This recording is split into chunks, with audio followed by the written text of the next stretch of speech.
শারীরিক অসুস্থতায় মানসিক অবসাদ, বিষ খেয়ে আত্মঘাতী ইটাহারের ব্যক্তি। শারীরিক অসুস্থতা ও মানসিক অবসাদের জেরে বিষ খেয়ে এক ব্যক্তি আত্মঘাতী হওয়ার ঘটনায় চাঞ্চল্য ছড়িয়েছে ইটাহারের পতিরাজপুর এলাকায়। ঘটনায় তদন্ত শুরু করেছে পুলিশ। মঙ্গলবার মৃতদেহ ময়না তদন্তের জন্য রায়গঞ্জ মেডিকেল কলেজে মর্গে পাঠানো হয়। মৃতের নাম অমিত কর্মকার। পরিবার সূত্রে জানা গিয়েছে, সোমবার দুপুরে তিনি বিষ খান।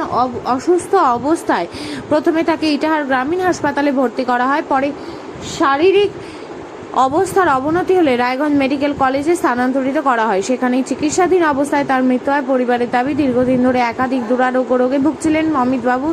সেই কারণেই মানসিক অবসাদে তিনি এই চরম সিদ্ধান্ত নিয়েছেন বলে অনুমান পরিবারের। পুলিশ ঘটনা তদন্ত শুরু করেছে। কি নাম তো? দেব কর্মকার। বাবার নাম? অমিত কর্মকার। বয়স কত?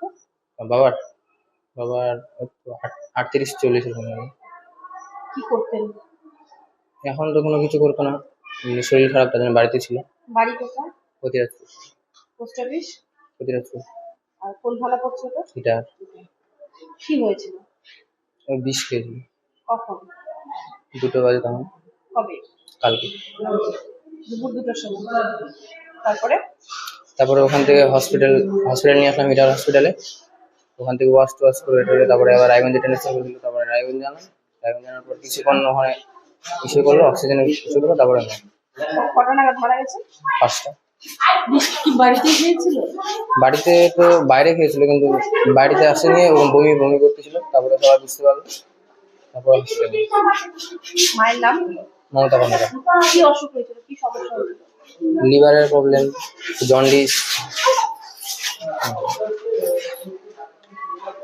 চিকিৎসা চলছিল?